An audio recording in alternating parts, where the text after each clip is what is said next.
प्रिय मित्रों, नमस्कार। मैं अजय सोलंकी, एस्ट्रो एडवाइज़र और इसके साथ ही फ्लूटिस्ट। आज के ज्योतिष एपिसोड में आपका अपने एस्ट्रो चैनल में हार्दिक स्वागत करता हूं। मित्रों, 1 नवंबर 23 को 5:12 PM से राहु मीन राशि में और केतु कन्या राशि में यानी 6 नंबर की राशि में गोचर कर चुके हैं। राहु केतु का इस गोचर का इस वर्तमान वर्ष के आखिरी माह नवंबर दिसंबर और आगामी वर्ष 2024 और उसके बाद 2025 के 4 महीनों पर सकारात्मक और नकारात्मक प्रभाव पड़ रहा है आप पर।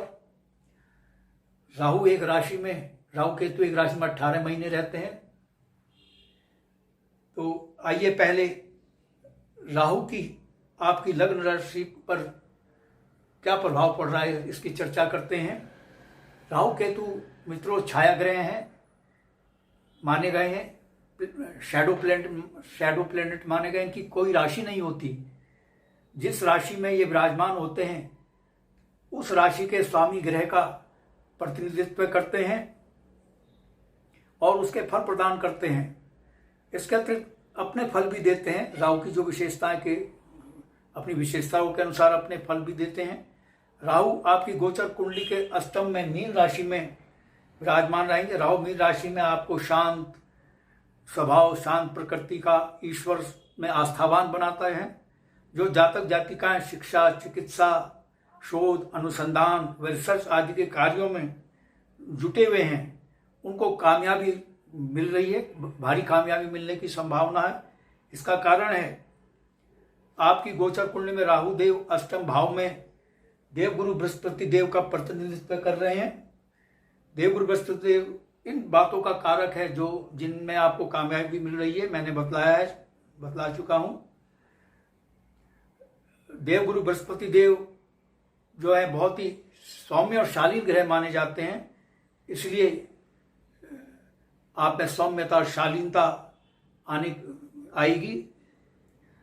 और लेकिन अष्टम भाव का जो राहु है वो अशुभ फल भी बहुत प्रदान करता है, क्योंकि अष्टम भाव का राहु जो है धन को धुएं की तरह से उड़ा देता है, फिजूल खर्ची कराता है, बुरी आदतें देता है, दुर्घटना, रोग, मृत्यु तुल्य कष्ट देता है। ज्योतिष विज्ञान का निर्माण डराने के लिए नहीं किया गया है, यह आपको सावधान करने के लिए किया गया है, जिससे आपको पहले से सावधान किया जा सके। अगर सावधानी अपनाएंगे तो राहु की अशुभता से आप बचे रहेंगे। बुरी लतों, आदतों, फिजूल खर्ची से दूरी बनाकर रखेंगे। स्वास्थ्य सुरक्षा नियमों का आप पालन करेंगे और हानिकारक पदार्थों का सेवन नहीं करेंगे। वाहन नियंत्रित गति से चलाएंगे, नियमित जीवनचर्या को अपनाएंगे, अनुशासित जीवन शैली को अपनाएंगे। सड़क सुरक्षा नियमों का यदि पालन करेंगे तो राहु की अशुभता से आप बचे रहेंगे, वरना आप अशुभता से नहीं बचेंगे। अशुभता का सामना करना पड़ सकता है, उसका नुकसान, हानि आपको उठानी पड़ सकती है। राहु अष्टम भाव में विरासत में धन की भी प्राप्ति कराते हैं, यानी 2024 में आपको विरासत में धन की प्राप्ति हो सकती है। नवंबर दिसंबर 2023 से लेकर 2024 के दौरान और उससे अगले 4 महीनों में भी आपको विरासत में धन संपत्ति की प्राप्ति होने के योग हैं, चांसेस हैं। और राहु अष्टम भाव में गुप्तांगों से संबंधित रोग भी देते हैं, कामुक बनाते हैं, वाणी को भी कटु बनाते हैं। वाणी पर नियंत्रण रखें और नैतिक मूल्यों का, सामाजिक मान्यताओं का पालन करें। अत्यधिक कामुकता अच्छी नहीं होती, उसको नियंत्रण में रखें तो आप राहु की अशुभता से बचे रहेंगे। राहु की अशुभता को समाप्त करने के लिए आप अपने घर पर भगवान श्री कृष्ण की ऐसी मूर्ति या चित्र रखें जिसमें भगवान श्री कृष्ण शेषनाग पर नृत्य कर रहे हैं।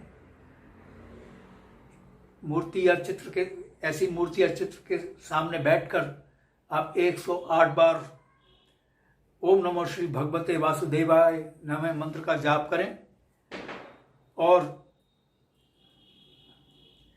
रुद्रदास की माला से पंचमुखी शिव जी के सामने बैठकर ओम नमः शिवाय मंत्र का आप जाप करेंगे। इससे राहु ही नहीं, राहु केतु दोनों की अशुभता समाप्त हो जाएगी। एस्ट्रोलॉजिकल रेमेडीज बहुत ही कारगर साबित होती हैं, बहुत ही प्रभावकारी होती हैं, मंत्रों में बहुत शक्ति होती है, बशर्ते श्रद्धा और विश्वास के साथ ये भक्ति की जाए, पूजा की जाए। राहु की पंचम दृष्टि जो है, यहां से राहु की पंचम दृष्टि आपके द्वादश भाव पर पड़ रही है। राहु की पंचम दृष्टि, राहु की ये जो पंचम दृष्टि द्वादश भाव पर पड़ रही है, आपके चरित्र को अनैतिक बना रही है और आपको कामुक बना रही है। राहु की पंचम दृष्टि द्वादश भाव पर आपको सावधान करती है कि आप अनैतिकता व कामुकता से बचें, नैतिक मान्यताओं, नैतिक मूल्यों, सामाजिक वर्जनाओं का पालन करें, अन्यथा अशुभता का सामना करना पड़ सकता है और कानून भी आपको दंडित कर सकता है। अगर आपने नैतिक और विधिक सीमाओं का उल्लंघन किया तो कानून भी आपको दंडित कर सकता है। आप बिल्कुल नहीं बच सकते। और यह द्वादश भाव जिस पर पाप ग्रह राहु की दृष्टि पड़ रही है, जेल यात्रा का भी भाव है, कानून से दंडित होने का तो है ही है, यहाँ तक कि जेल यात्रा का भी भाव है। राहु की पंचम दृष्टि द्वादश भाव को आपको अति व्ययी बना रही है। अपने एक्सपेंसेस पर, आलतू फालतू खर्चों पर, फिजूल खर्ची पर नियंत्रण रखें, अन्यथा वित्तीय संकट, आर्थिक तंगी आपको सता सकती है। द्वादश भाव में विराजमान कर्क राशि पर राहु की दृष्टि आपको अनेकों शत्रुओं वाला बना रही है, आपके शत्रुओं में बढ़ोतरी कर रही है, क्योंकि शत्रुओं के षड्यंत्र आप बढ़ेंगे, शत्रु आपके खिलाफ षड्यंत्र रचेंगे, आपके चिकित्सा व्यय में वृद्धि कर रहे हैं। इसके साथ ये दृष्टि उन विद्यार्थियों के लिए लाभकारी है जो विदेश में शिक्षा पाना चाहते हैं, उनको उच्च शिक्षा पाने का योग बन रहा है, क्योंकि राहु देव गुरु बृहस्पति देव शिक्षा के कारक ग्रह हैं, उनकी राशि वाले भाव में विराजमान है, मीन राशि में विराजमान है, यानी देवगुरु बृहस्पति देव का प्रतिनिधित्व कर रहे हैं और उनकी दृष्टि विदेश वाले भाव पर पड़ रही है। अतः जो विद्यार्थी उच्च शिक्षा पाना चाहते हैं विदेश में, उनकी मनोकामना राहु देव पूर्ण कर रहे हैं। राहु की सप्तम दृष्टि द्वितीय भाव पर पड़ रही है। द्वितीय भाव आपकी वाणी का भाव है। आपको अपनी वाणी पर नियंत्रण रखना होगा। आपकी वाणी कटु हो, राहु आपकी वाणी को तीक्ष्ण और कटु बना सकते हैं, आपके स्वभाव को अस्थिर बना सकते हैं, यानी आप कभी माशा, कभी तोला, कभी शबनम, कभी शोला हो जाएंगे। आपकी कटुवाणी से आपके परिवार में सहयोगियों से आपके संबंध बिगड़ सकते हैं। तो आप अपनी वाणी पर नियंत्रण रखें और अपने स्वभाव को नियंत्रित रखें। स्वभाव को माशा तोला वाला ना बनाए, जैसा कि मैंने अभी बताया है, अन्यथा आपकी डिसीजन मेकिंग पावर प्रभावित होगी। यह भाव बचत का भी भाव है, परिवार का भी भाव है। बचत में कमी आ सकती है, उतार चढ़ाव आपको देखने को मिल सकता है। राहु की जब दृष्टि द्वितीय भाव पर पड़ती है तो बचत में उतार चढ़ाव आता है। आंख में दांतों की यह जो भाव है, आंख और दांतों का भी भाव है। आंख और दांतों से संबंधित व्याधि हो सकती है, उसकी आंख दांतों से संबंधित समस्या का सामना करना पड़ सकता है। राहु की सप्तम दृष्टि द्वितीय भाव पर आपकी रुचि काव्य कला, संगीत कला, चित्रकारी और लेखन कला, अभिनय कला में जागृत कर रही है और इन क्षेत्रों में आपको निपुणता, दक्षता और कामयाबी दिला रही है। जो लोग इस प्रोफेशन में हैं, आर्ट के प्रोफेशन में हैं, कला के क्षेत्र में, फिल्म, एक्टिंग, डांसिंग, म्यूज़िक, चित्रकारी के क्षेत्र में, उनको भारी कामयाबी राहु देव 1 नवंबर 2023 से लेकर पूरे 2024 पर और उससे अगले 4 महीने 2025 तक दिला रहे हैं। तो वाणी पर आपको नियंत्रण रखना है, नहीं तो आपके परिवार के सदस्यों का संबंध बिगड़ेंगे, अपने पराये हो जाएंगे, परिवार का माहौल बिगड़ेगा, पारिवारिक सदस्यों से आपका तालमेल बिगड़ेगा। मित्रों, राहु की अशुभता को समाप्त करने के लिए, जैसा कि मैंने बतलाया है, भगवान श्री कृष्ण की ऐसी मूर्ति या चित्र घर पे रखें जिसमें भगवान श्री कृष्ण शेषनाग पर नृत्य कर रहे हैं, और उस मूर्ति या चित्र के सामने बैठकर 108 बार ओम नमः भगवते वासुदेवाय मंत्र का जाप करें, और पंचमुखी भगवान शिव की रुद्राक्ष माला से मंत्र का जाप करें। प्रतिदिन ओम नमः क्या नाम ये जो है ओम नमः शिवाय, ओम नमः शिवाय का जाप करें। तो इससे राहु केतु की अशुभता बिल्कुल समाप्त हो जाती है। राहु की 9वीं दृष्टि चतुर्थ भाव पर पड़ रही है। चतुर्थ भाव भौतिक सुख सुविधाओं का भाव है, माता का भाव है, भूमि भवन वाहन का भाव है।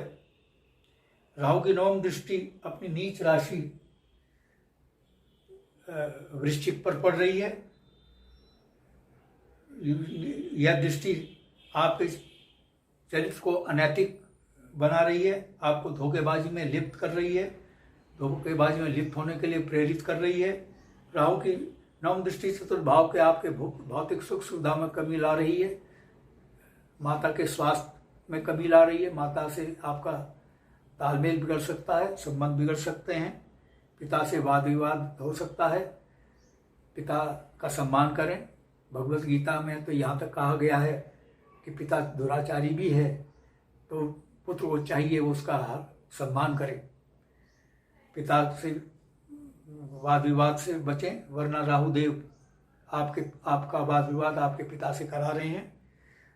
आपके किराएदार से आपकी अनबन हो सकती है, अगर मकान मालिक है, या प्रॉपर्टी से संबंधित कोई विवाद हो सकता है, डिस्प्यूट हो सकता है। राहु देव पैदा कर रहे हैं डिस्प्यूट प्रॉपर्टी में। राहु केतु की अशुभता को समाप्त करने के लिए आप एस्ट्रोलॉजिकल उपाय करें। मैं फिर यह से याद दिला देता हूँ, जिन्होंने बीच में से देखना शुरू किया है, मैं उनको याद दिलाता हूँ। राहु केतु की अशुभता को समाप्त करने के लिए अपने घर पर भगवान श्री कृष्ण की ऐसी तस्वीर रखें या मूर्ति रखें जिसमें भगवान श्री कृष्ण शेषनाग पर नृत्य कर रहे हैं। इस तस्वीर की प्रतिदिन पूजा करें और ओम नमः श्री भगवते वासुदेव का 108 बार जाप करें। रुद्राक्ष की माला से पंचमुखी शिव जी के सामने बैठकर ओम नमः शिवाय मंत्र का जाप करें। इससे राहु केतु का दुष्प्रभाव समाप्त हो जाएगा। यह दृष्टि आपको रोगी और अति व्ययी बना रही है। तो राहु की अशुभता को समाप्त करने के लिए मैंने आपको बतलाया। आइए अब केतु के सिंह लग्न राशि पर पड़ने वाले प्रभाव की चर्चा करते हैं। मैं एक चीज और बतला दूं, राहु देव की जो 9वीं दृष्टि है, 9वीं दृष्टि के विषय में भी बतला देता हूं। 9वीं दृष्टि 7, 8, 9, यहाँ यह मैंने अभी बतला दिया है आपको। 9वीं दृष्टि चतुर्थ भाव पर पड़ रही है, ये बतला चुका हूं मैं आपको। अब आइए चलते हैं केतु की सिंह लग्न राशि पर पड़ने वाले प्रभाव की चर्चा करते हैं। केतु आपकी गोचर कुंडली के द्वितीय भाव में 6 नंबर की राशि यानी कन्या राशि में विराजमान है। केतु द्वितीय भाव में विराजमान होकर आपकी वाणी को कटु बनाएंगे। जो कार्य राहु कर रहे हैं वही कार्य केतु कर रहे हैं। दोनों ही पाप ग्रह कहलाते हैं। आपको अपनी वाणी पर नियंत्रण रखना होगा। आपकी कटु वाणी से आपके परिवार व सहयोगी आपसे दूरी बना सकते हैं, संबंध उनसे बिगड़ सकते हैं। यह भाव चूंकि वाणी बचत का भाव है, बचत में कमी आ सकते हैं, उतार चढ़ाव हो सकता है, उतार चढ़ाव देखने को मिल सकते हैं। आंख में दांतों से संबंधित वही समस्या जो राहु पैदा कर रहे हैं, वही समस्या केतु पैदा कर रहे हैं। द्वितीय भाव क्योंकि आंख और दांत को संबोधित करता है, केतु का इस भाव में विराजमान होना आंख दांतों से संबंधित व्याधि दे सकता है। तो केतु की पंचम दृष्टि आपकी गोचर कुंडली के षष्ठम भाव में पड़ रही है। केतु की पंचम दृष्टि से आपके शत्रुओं में वृद्धि होगी, शत्रु के षड्यंत्र में वृद्धि होगी, लेकिन शत्रु आपके सामने टिक नहीं पाते। जब राहु केतु की षष्ठम भाव पर दृष्टि पड़ती है, राहु या केतु की षष्ठम भाव पर दृष्टि पड़ती है या इस भाव में विराजमान हो जाते हैं, तो आप शत्रु हंता कहलाते हैं, एनिमी हंटर, यानी शत्रु आपके सामने टिक नहीं पाएंगे, प्रतिस्पर्धी आपके परास्त होंगे, लेकिन मुकदमे में आपकी पराजय होगी। अगर कोर्ट में आपके केसेस चल रहे हैं उसमें आपकी पराजय होने की संभावना है, तो सावधानी से पैरवी करें।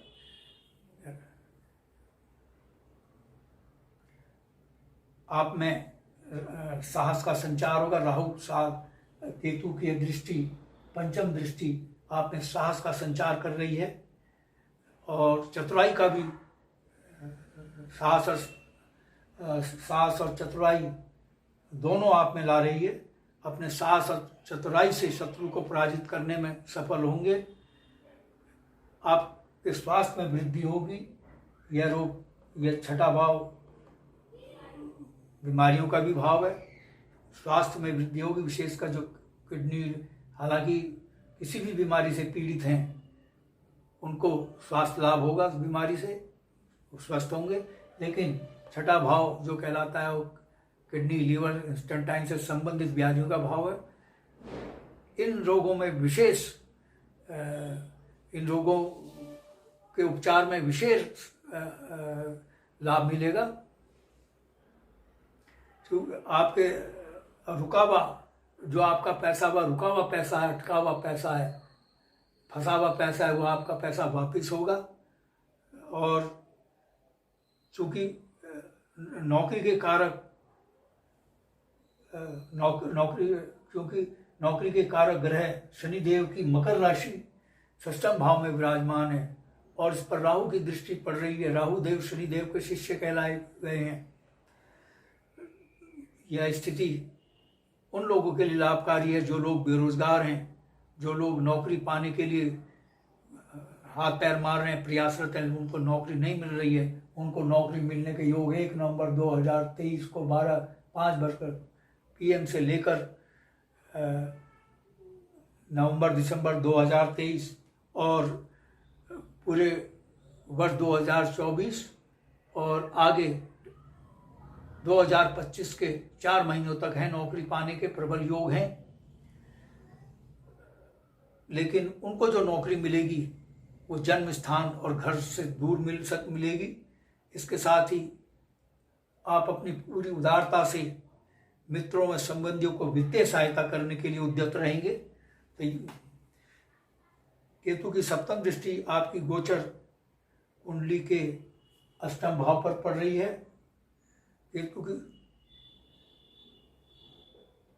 केतु की जो सप्तम दृष्टि अष्टम भाव पर, आपकी अष्टम भाव पर दृष्टि आपके मन मस्तिष्क में नकारात्मक, बुरे, नीच विचार पैदा कर सकती है, वाणी को कटु बना सकती है, आपको मुंह से संबंधित, जीवा से संबंधित व्याधियां दे सकती है, आपको यह दृष्टि अस्वस्थ बना सकती है, आपके स्वभाव को रिवोल्टिंग नेचर का बना सकती है। आपके तेवर रिवोल्टिंग नेचर के होंगे, बगावती तेवर होंगे। आप में धैर्य की कमी व असहनशीलता आ सकती है। मैंने जैसा बताया, ज्योतिष विज्ञान सावधान कर रहा है। आप सहनशीलता को अपनाएं और अपने स्वभाव पर नियंत्रण रखें, नहीं तो आपके बने बनाए काम बिगड़ सकते हैं। केतु की भी इस सत्ता को समाप्त करने के लिए आप भगवान श्री कृष्ण की अपने घर पर ऐसी मूर्ति रखें, ऐसा चित्र रखें जिस पर शेष नाग पर भगवान श्री कृष्ण नृत्य कर रहे हैं। उस ऐसे चित्र या मूर्ति के सामने बैठकर 108 बार ओम नमः भगवते वासुदेवाय नमः का जाप करें और रुद्राक्ष की माला से पंचमुखी शिव जी के सामने बैठकर ओम नमः शिवाय मंत्र का जाप पूरी श्रद्धा विश्वास के साथ करें तो अशुभता से आप बचे रहेंगे और अशुभता आपको छू भी नहीं सकेगी। और ये भाव दुर्घटना का भी भाव है।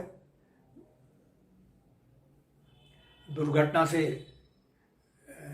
बचने के लिए मैं बतला चुका हूँ, सड़क सुरक्षा नियमों का पालन करें, जोखिम भरे कार्य न करें, अन्यथा राहु देव यहाँ पर तैयार बैठे हैं। जरा सी आपने लापरवाही की, आप बख्शे नहीं जाएंगे, राहु आपको बख्शेंगे नहीं, तुरंत दुर्घटना। केतु की नवम दृष्टि आपकी गोचर कुंडली के दशम भाव पर पड़ रही है। दशम भाव आपका कर्म भाव कहलाता है। केतु की जो ये दृष्टि है वृष नीच राशि पर पड़ रही है, यह अशुभ स्थिति है। वृष राशि 2 नंबर की राशि वृष कहलाती है। यह केतु की नीच राशि होती है। आपका बिजनेस पार्टनर आपको धोखा दे सकता है। दशम भाव चूंकि कर्म भाव कहलाता है, आपकी बॉस से अनबन हो सकती है। आपके मातहत जो हैं, आपके जो जूनियर्स हैं, जो सबॉर्डिनेट्स हैं, उनसे तालमेल बिगड़ सकता है, उनसे संबंध बिगड़ सकते हैं, सहयोग बिगड़ सकता है। आपका तबादला असुविधाजनक स्थान पर, कहीं दूरस्थ स्थान पर हो सकता है। केतु की नवम दृष्टि आपको दुखी, आलसी, बातूनी व अत्यधिक कामुक बना रही है। केतु आपके आप में कार्यों के प्रति अरुचि पैदा कर रहे हैं, आपकी कार्य क्षमता व कार्य कुशलता में गिरावट ला रहे हैं। तो केतु की अशुभता को समाप्त करने के लिए वही उपाय अपनाएं जो मैं बतला चुका हूं। मैं फिर से दोहरा देता हूं, जिन्होंने एपिसोड बीच में से देखना शुरू किया है। केतु की अशुभता को समाप्त करने के लिए आप भगवान श्री कृष्ण का ऐसा चित्र या मूर्ति अपने घर पर रखें जिसमें भगवान श्री कृष्ण शेष नाग पर नृत्य कर रहे हैं। इस चित्र या मूर्ति के सामने बैठकर 108 बार ओम नमो भगवते वासुदेवाय मंत्र का पूरी श्रद्धा विश्वास के साथ जाप करें और रुद्राक्ष माला लेकर पंचमुखी देवादि शिव शंभु भगवान के सामने बैठकर पूरी श्रद्धा, आस्था, विश्वास के साथ पूरे ध्यान को केंद्रित करके आप ओम नमः शिवाय मंत्र का जाप करें तो निश्चित तौर पर अशुभता आपको छू ही नहीं पाएगी। मित्रों, यदि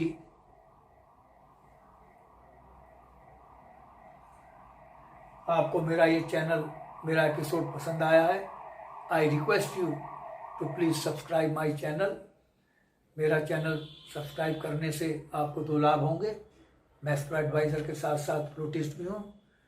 आपको एस्ट्रो के साथ साथ फ्लूट सिखाने का ट्यूटोरियल और बॉलीवुड के सुपरहिट गाने जो कि मैं फ्लूट से बजा करके रोमांटिक गाने, एवरग्रीन रोमांटिक गाने, देशभक्ति के गाने अपने बांसुरी से बजाकर बैकग्राउंड म्यूजिक के साथ इसी एस्ट्रो चैनल में मैं डालता हूं और बांसुरी सिखाने का फ्लूट ट्यूटोरियल भी डालता हूं। एस्ट्रो के एपिसोड और फ्लूट से संबंधित एपिसोड एक साथ पाने के लिए आप मेरा, यानी 2 लाभ एक साथ पाने के लिए आप मेरा जो यह चैनल सब्सक्राइब करें। और यदि आपके मन में प्रश्न या क्वेरी है तो आप कमेंट बॉक्स में कमेंट कर सकते हैं। मित्रों, मेरी सेवाएं हालांकि देश और समाज के लिए निःशुल्क है, लेकिन व्यक्तिगत परामर्श निःशुल्क नहीं है, इसका शुल्क है। शुल्क बहुत ही कंफर्टेबल है।